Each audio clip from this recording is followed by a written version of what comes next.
Hey guys, what's up? Welcome to another episode of the Coach Cody podcast.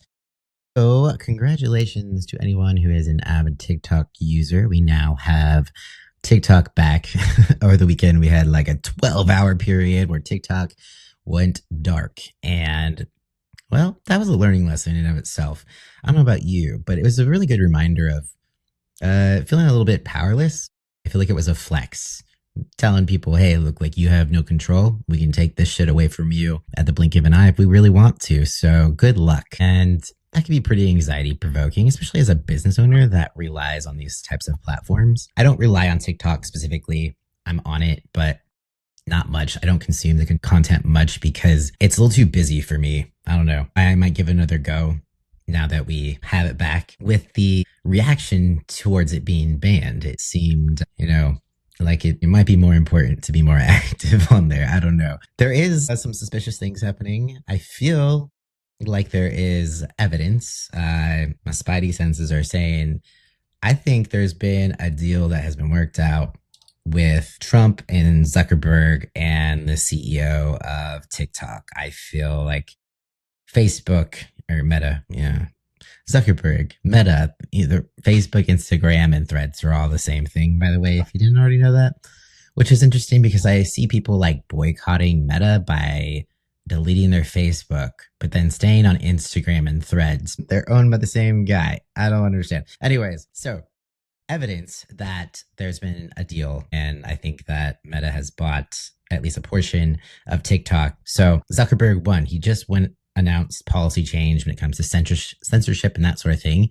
I'm feeling like maybe that was a deal he made with Trump in order for Trump to help him purchase part of TikTok. These are all assumptions, by the way, and I'm sorry this has nothing to do with fitness. I'm just rambling. But other evidence, they have made a lot of changes in the past week. We can now post 3-minute reels. The grid changed from square to portrait. They are coming up with their own editing app, so I'm assuming it's going to be in competition with CapCut. And now that TikTok is reinstated, I noticed that CapCut is not. So I'm wondering if the the deal was only made about TikTok and not about CapCut. Hey, but you can, if you're a CapCut user, you can still access it via VPN. So have no fear if you need to use it. VPN that shit. And we'll see what happens with Instagram's new editing app.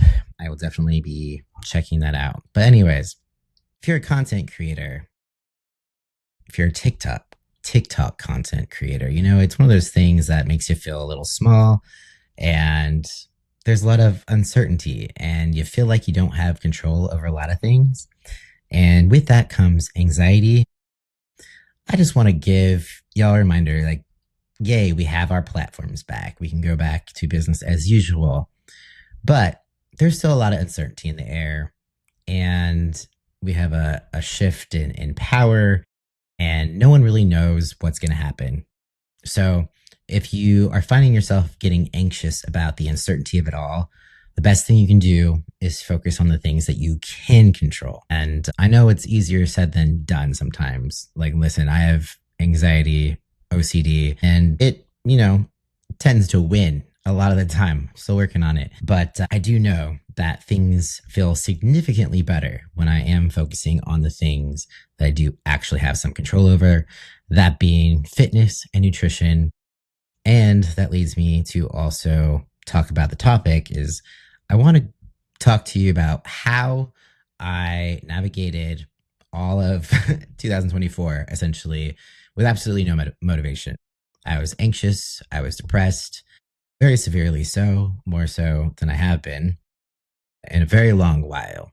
And even though a lot of times workouts felt kind of awful, just having something that I felt I had control over was at least like a sliver of hope. It was a little bit hopeful. And just to recap, so if you haven't listened to the past few episodes, last year I hired a business coach that did not turn out well. Essentially, it all went against my values, and I lost $24,000. I hesitate to call it a scam, but it is. I hope at some point there are business coaches out there that don't suck. But until then, I'm just gonna be like, I don't give a fuck. All business coaches are a fucking scam.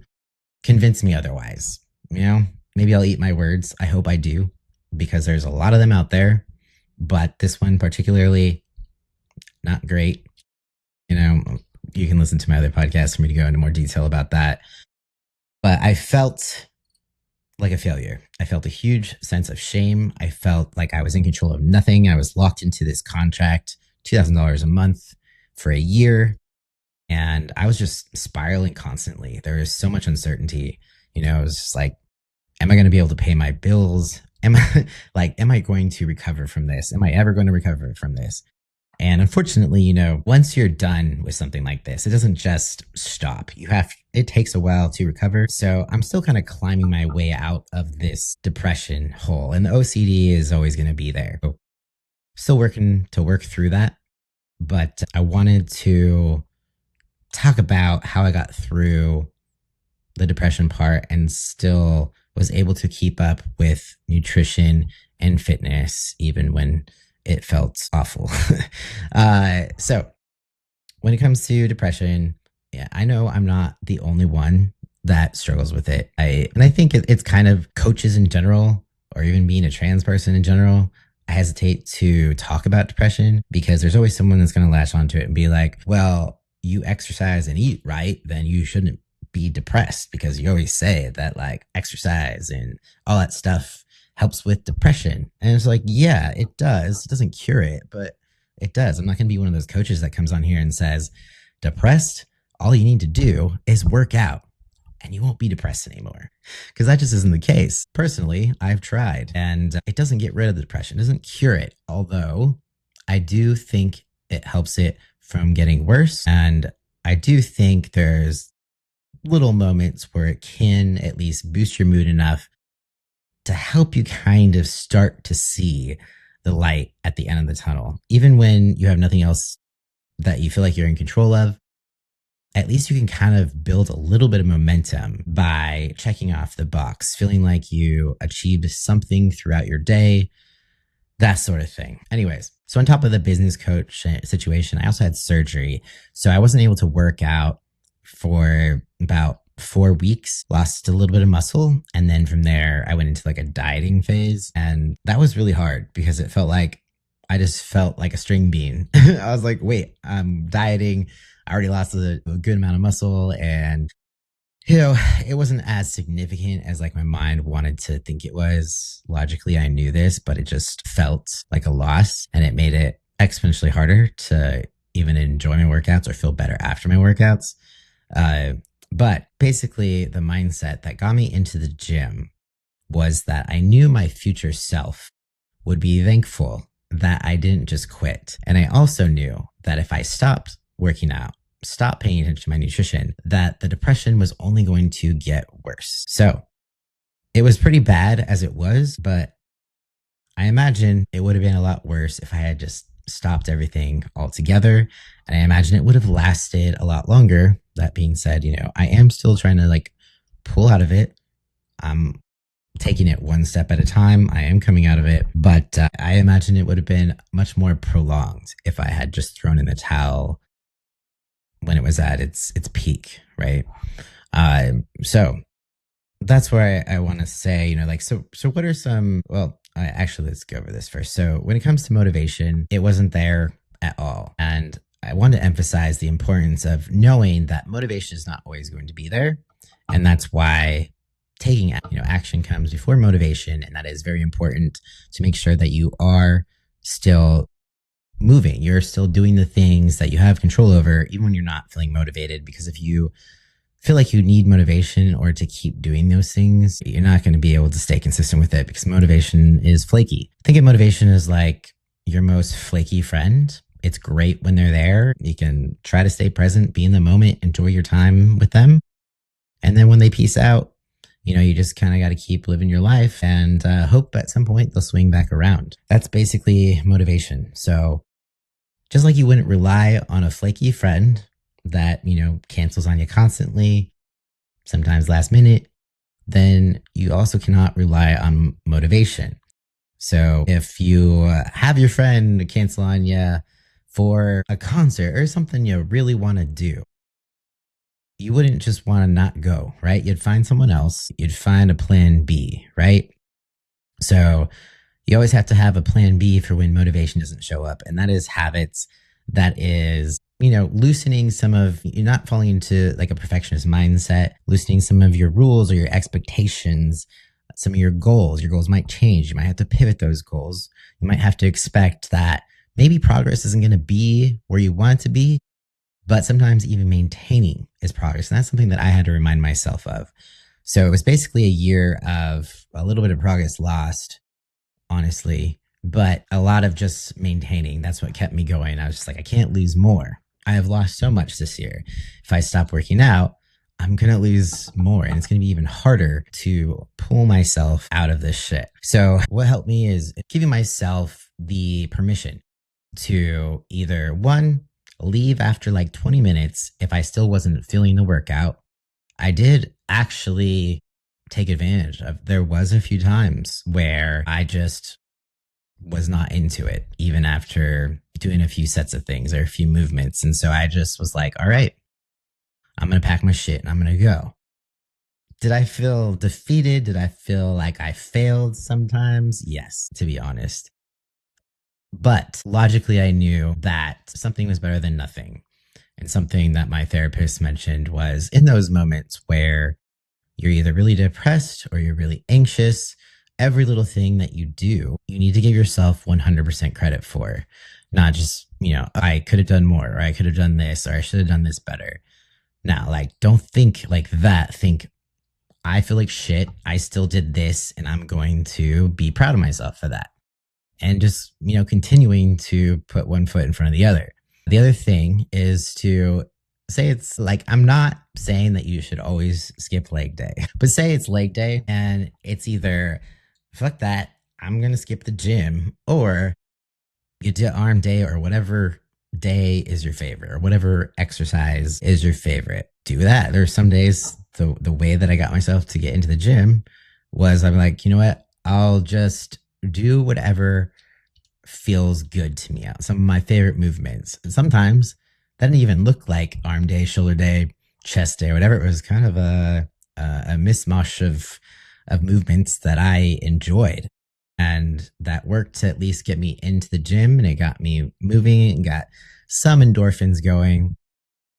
Endorphins are hard to come by when you're super fucking depressed. So a lot of times, I'd say like you always feel better after a workout. There was legitimately some days where I did not. Sometimes I felt like I almost felt worse, but those were the days where it was before I had adjusted my expectations. It was like I was getting down on myself. I had this perfectionistic mindset of being like, damn, dude, get your shit together. Like, find that intensity, work out, put your all into it. What are you doing? Because I have this identity as a bodybuilder. And if I'm not pushing myself 100%, then I oftentimes feel like I've failed, or I'm this imposter, that I'm preaching about intensity in the gym and here I am half-assing it. But there's just some times or some moments in your life where 100% is 100%. Like, it was either I went in and did quote unquote half-ass workouts, or I didn't do anything at all. So I chose to do whatever it was that I was capable of in that moment. So try not to be perfectionistic about it. It's okay to give yourself some grace. It's okay to adjust your expectations, just knowing that you're in a rough spot right now. It's not going to be forever. And this is what you can do right now in this moment. So you got to like meet yourself where you're at. And that's really important. So let's see. So basically, obviously other ways to work through times of low motivation or depression, it's building those systems and those habits, and those things are going to take a long time. I think it's something we say all the time. It's like, oh, motivation it's not reliable. You have to rely on habits. So obviously those are going to be really important to make. It's like the gym and all that has become second nature. If I don't have it in my day, it just feels weirder. So you basically want to get to a point where not working out feels weirder than working out. And that might take some time. If you're just getting started and you're like depressed right now, find something that is doable in the moment. Even if going to the gym or whatever isn't something you feel like is doable in your current circumstance, find something, even if just walking and making that an everyday habit. And you can kind of build off of that from there. Another thing you want to do, creating those systems, right, is creating less resistance to actually getting yourself to do the thing. So, packing your gym bag the night before, maybe if you're going to work out in the morning, prepping food, which I know when you're like depressed, you're like, where's the energy to prep some fucking food? Like, come on. So, you can outsource if you absolutely need to. Maybe you can order some pre-cooked chicken, even if it's a rotisserie chicken, even if it's something very simple that you can put together. Again, just like the gym, you can adjust your expectations of how you are prepping food. It's okay to do quick things. It's okay if you need to buy pre-cooked foods to get you through. Even if that means like you bought a salad kit and a rotisserie chicken, and that's what you're doing for your meal prep. It's something, just something to keep that momentum going and focusing on, yes, this is something that I can't control right now, even when life around me feels very chaotic. So again, creating less resistance. Basically, the goal here is to make eating healthy and exercising easier than not. Environment is also going to be huge here. I don't keep foods that I can't stop eating in my house. I don't have strong willpower. I just don't have to practice it that much because there's nothing for me in the vicinity of my house that I want to eat instead of something that's like healthier, that sort of thing. So do keep in mind your environment matters, create less resistance for your habits if you're trying to build healthy habits. And another big thing is, like accountability. I did have a coach. I do have a coach. So accountability can go a long way. I imagine it would have been a lot harder for me to push through if I wasn't checking in with someone each week. And that definitely was something that drove me to keep up with things because there was someone else that was there to keep me accountable with things and to like not be a cheerleader for me, but be a source of almost not even like tough love, but someone who didn't enable me to let my depression take over, if that makes sense. So it's important that the person keeping you accountable isn't going to just enable your depression at the same time. It's okay to offer yourself some grace, but it is good to have a certain level of, someone seeing more in you and someone able to know when to push you and when to, back off a little bit. I feel like, my coach and it was kind of a good little balance. Definitely not a cheerleader. I got some cheerleading from my girlfriend, so I feel like that was enough. So to a certain extent, you probably do need a little bit of positive encouragement and cheerleading, but also someone to kind of be stern with you and have your best interest in mind and have your goals in mind, and then hold you accountable to still continue to show up for yourself. So it's a good idea to surround yourself with people or set yourself up for success, and making sure you have people who are going to care about you and support you and encourage you, and then people who are going to hold you accountable to your goals and making sure that you are following through for yourself. So let's see here. Yeah. So to sum things up, essentially, sometimes progress is just about showing up. Sometimes success is just about showing up and staying consistent. So maybe you didn't have the best workout you've had ever. Maybe you didn't feel you pushed yourself as much as you wanted to. It's the consistency that matters. So sometimes having like a habit tracker, or maybe you can just have something to check off. Anything that you check off, even if it's, maybe you didn't meet your own expectations, you being able to show up and check those things off, that's what counts. And that should be celebrated. So every little small thing that you accomplish, every little thing that you do, that is pushing you forward to progress, to get out of that depression, you know, depression hole. And I know I'm very thankful that I still was able to show up most times. Again, I'm not going to lie to you and say that I was able to show up all the time. There was, times I left, like I mentioned, there was some missed workouts, but the majority of the time I did stay on task with things, even if it felt shitty and I didn't feel like myself. But I'm very glad that I did that. And I've reached a point, as I'm coming out of it, now looking back, even though in the moment I felt disappointed with myself, now that I feel like a shift in my energy, I'm like, damn, I still did that. And that was really hard. And I feel a sense of pride. I feel proud of myself for having still shown up, even on the days where I felt absolutely miserable and felt like all hope was lost and that I was failing. And it's just about being able to work through those emotions and not let those thoughts and those things stop you. And it's just important, again, to pivot versus quit. Anytime you have an all or nothing mindset, you're usually left with nothing. So do make sure to celebrate the small steps along the way. And I forgot to mention another way, something that here's some things that I'm incorporating now as I'm coming out of the hole. So OCD. I have OCD. I have ADHD.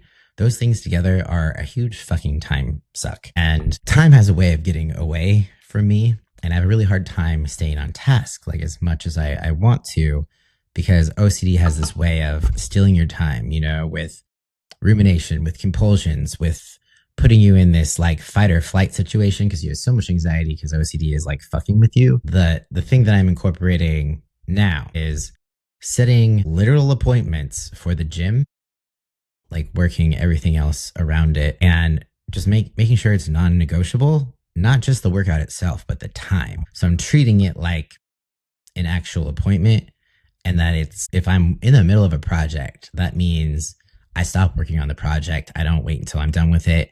I don't give myself options. I don't negotiate with myself. It's just like, oh, okay, it's almost 10 o'clock. Let's wrap this shit up. Gotta get to the gym. And that definitely creates less bullshit and time for my brain to attack itself. So that's another thing to keep in mind, is having a schedule. And I know it sounds probably stupid and crazy to feel like, yeah, I'm going to create a schedule for myself when I'm feeling super fucking depressed. But man, it's pretty significant, the difference it can make. So that's another thing of just making sure you show up for yourself. Make those appointments and stick to them. Set reminders on your phone. Create a schedule. Have ChatGPT create a schedule for you. All you gotta do is type in what you want to do and it'll help lay shit out for you. Again, it's about, the least resistance and working smarter, not harder, and just, again, giving yourself some grace and meeting yourself where you are at. So yeah, I think I'll end it there. But I just wanted to basically give some tips on what to do when you're not only not feeling motivation, but you are feeling literally depressed, and getting out of bed is hard. Any sort of basic functioning feels like climbing a mountain, showering, being human, being in public, all those things, they feel super fucking hard. But I guarantee you, life is going to get a whole lot harder if you stop. And I'm just so thankful that I didn't stop. I'm thankful for the support I had from my girlfriend. I'm thankful that I had the support of my coach to keep me accountable and to keep showing up. So yeah, build a support system, find some accountability. That can go a long, long way. And as much as your brain wants to tell you that nothing matters, everything is pointless, what's the meaning of life? Like, what the fuck is the point? Keep going, because you need your health, and your future self will thank you. And without health, nothing else matters. Mental health is part of your health. It is connected. So it's eventually like, if you keep going through the motions, and I know it's not fun to go through the motions, eventually your brain and your body will like catch up to itself. And before you know it, you'll be climbing out of the hole and just being so thankful that you are where you are at. So if you're feeling depressed, just know you're not alone. It sucks, but there is hope. And there are some things that you can do. So even if it's the smallest thing you can think of, start there and just kind of gradually build off from that. Obviously, also therapy. I forgot to mention my therapist. I had the support of my therapist, and I am so thankful for her. I feel like she went above and beyond. And yeah, I know it can be hard to find a therapist sometimes, but they really, really can be helpful. So just find a way to build support around yourself and keep going through the motions, even if it feels like shit. And yeah, I'm rambling. This is my brain being like, wow, this is a rambly piece of shit podcast. We should start over. But I'm gonna just be okay with good enough and say fuck it to perfectionism. So if you've followed along this long, thank you. And I just appreciate anyone who has stuck around listening to this podcast over the year. And I'm excited for what is to come for this year. Even though there's a lot of bullshit and uncertainty, let's all just kind of keep moving forward the best we can. Despite the temptation to stop, fight that. Just remember it's important to show up for yourself. All right. So thanks for listening. If you want to hear future episodes, make sure to subscribe. Listen to the past few episodes if you want some real good ones. Last week specifically was a good one. We had a mindset coach on here, and not just mindset, but she's also got a PhD in behavior change. So don't miss that one. That can also be a helpful one for you if you're struggling with motivation and taking action and getting started with your goals or staying consistent. And thanks so much for listening, guys. Peace out. I'll talk to you next time.